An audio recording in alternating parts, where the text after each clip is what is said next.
Our today's video is courtesy of a question by one of our ardent subscriber to the channel, Mr. Tom Giggs. Mr. Tom Giggs stated that, and I quote, "I will retire in less than 2 years, and I'm expecting a lump sum of 6.5 million. I will be receiving some pension. How can I invest the 6.5 million?" This is a question surrounding retirement, and Giggs has posted this question at a very good time. Planning has to happen before the day of leaving your job, before you receive the money. Planning for retirement investment is the same as planning for your monthly or periodic incomes. A budget, a tool that guides or gives instructions or instructs your money on where to go so that you don't suffer the surprises, because if you don't tell your money where to go, the money will surprise you by choosing where it will go. And the same with retirement lump sums. If you don't prepare, budget for that lump sum, and choose where to put that money with the full knowledge of what retirement means and what retirement is, you'll be surprised. In less than no time, that money will be gone, and you'll be shocked by what retirement will throw at you. So at the very beginning, we need first to look at the real picture of what retirement is, the expectations in retirement, and what we should be working around to solve. Because planning to invest retirement lump sum is supposed to be tailoring a solution to a known or expected problem or challenge. And these are the specific challenges that characterize retirement. The first one is inadequate or lack of income. In retirement, in most cases, pensions that we get are less than what was our monthly income, especially the last pay slip. And as a matter of principle, the amount of income that you should be earning in retirement, your retirement earnings should be at the very least 75% of the last pay slip. But the most comfortable point at retirement, your income should be at least 120% of what you are earning in your last pay slip in retirement. The other challenge, which is very obvious, and we start getting accustomed to this challenge while we are still working, because our legal retirement age being 60, there are so many health-related complications or signs start manifesting in your 50s, and today for some people, these age-related symptoms start manifesting in their late 30s. We also have the challenge of spillover of educational expenses. Today, there are so many persons in their retirement age, but they are still paying school fees for their last-born child, or they are still paying school fees because they got their children late in employment. And therefore, if you are not paying school fees for your own children, you are paying some for your grandchildren. We generally say that if you don't want to raise your grandchildren, raise your children in such a way that they will be able to take care of their own children. The other challenge related to retirement is the social and psychological challenges.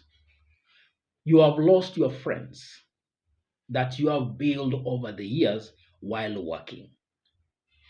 You are meeting strangers if you are relocating back to a village. You should be able to take care of that challenge way before you retire. Loss of power and authority. While working, you are exercising power and authority vested in the office that you are working. But retirement would mean you are losing that power, you are losing that authority. And the real picture for a man, you will lose the power and authority at the office level, And nature has it that even at your own home, family level, authority and power will be shifting. And that is something that one has to be prepared for before you enter the retirement phase. Retirement is just a phase that we enter into from our working phase because life has four phases. We have the growing phase, you have a working phase, you have a retirement phase, and you have a post retirement phase. Retirement in its first phase, you are still actively engaging in economic activities that can generate income. But there is a lot that you need to work on around so that you don't feel the shock of leaving your workplace and the new environment where you'll be getting yourself into. There is a dependency by grown up children. Today, with the scarcity of employment, if you don't bring up your children and empower them, told them enough that they will have skill sets that they can take care of themselves without formally seeking for jobs, there is likelihood that your children will depend on you past your retirement or working years. Then the other one that we cannot omit is lack of work or meaningful commitment in your retirement. What you do when you go for your annual leave, that is a snippet. That is a show of what your retirement will look like. If during your leave days you have no meaningful activity to maintain your sanity, simply means that if you were to retire today, those activities that you're doing during your leave days will exactly be what you will be doing in retirement. Lack of purpose.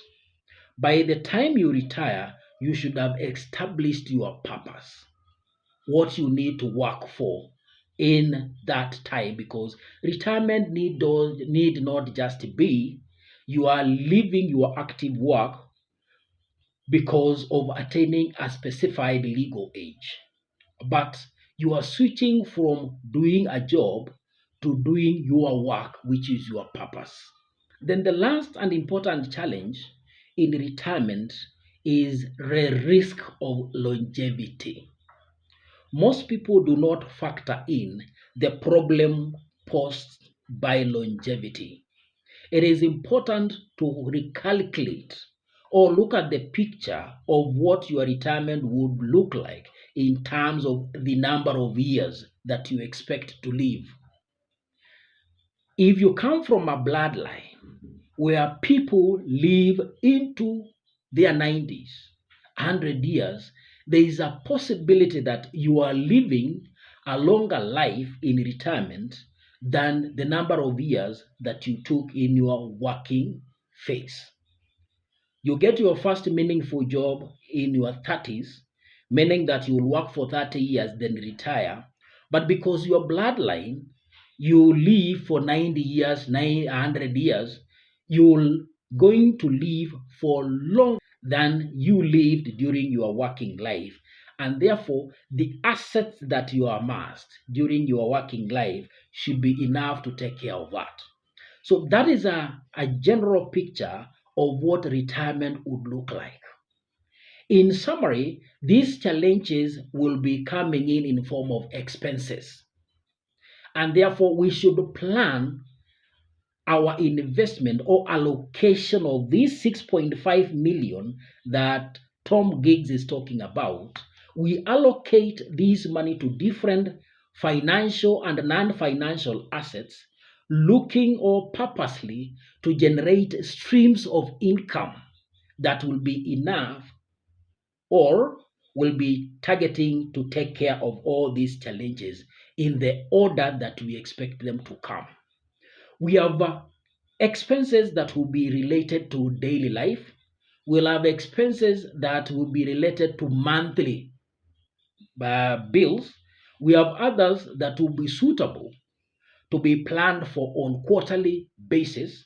We have semi-annual related kind of expenses, and we need one big cash flow that comes in once in a year that we can use to smoothen any shortfalls that we expect along the year. And that then gives us 5 important streams of income distribution that you should look for when you are planning for your retirement portfolio income distribution. So we need a daily income that should be coming from the daily activities or engagements by this retiree in work, not job, work that maintains the retiree's sanity. We will need a monthly income. That stream will be targeting to cover the monthly bills for the retiree. You will still need to pay for your water bills. You need to pay for your electricity bills. You still need to restock your food stuff. You need to pay for rent if you will be housed in a rented property. You will still need to cover any other bill that will be of a frequency occurring on a monthly basis. We need another income that will be coming on a quarterly basis. That could be suitable to take care of education-related expenses. We'll also be looking at a semi-annual income. If you're talking of things like your insurance, or the insurance policies, or any other kind of a bill that would require that form of frequency, you need a specific income that will be coming in on a semi-annual basis. But once you have taken care of the quarterly income stream, that obviously will take care of the semi-annual in the second quarter and the fourth quarter cash flow. Then you need that one that comes in every year in January. A big cash flow that you shall be using to take care of things like inflation. The portfolio that you'll have built will be suffering the effect of inflation or loss of its purchasing power through the cash flows because of inflation. So you need to reinvest a certain percentage of the annual cash flow, which you will utilize to balance your portfolio by way of reinvestment to create a higher value that will cushion you against inflation in your future cash flow. Then lastly, but very important, we'll also have to bring in the element of security, protection to make this wealth, the portfolio, generational. We don't need to expose these investments to subdivisions while we are not there, killing the entire investment. We need to protect it so that once we are gone, our spouses who are left behind will be taken care of by the same portfolios, and the same will be used for the second generation, the third generation, and the fourth generation, because real wealth is generational wealth. We shall be looking at our asset allocation for this capital of 6.5 million and the expected or target cash flows from that portfolio and how the 5 income streams will be generated from our allocated portfolio after 3 seconds short break. So don't go away. In the meantime, as always, like the video, engage in the comment section, and don't forget to share the video if it has value. See you after 3 seconds short break.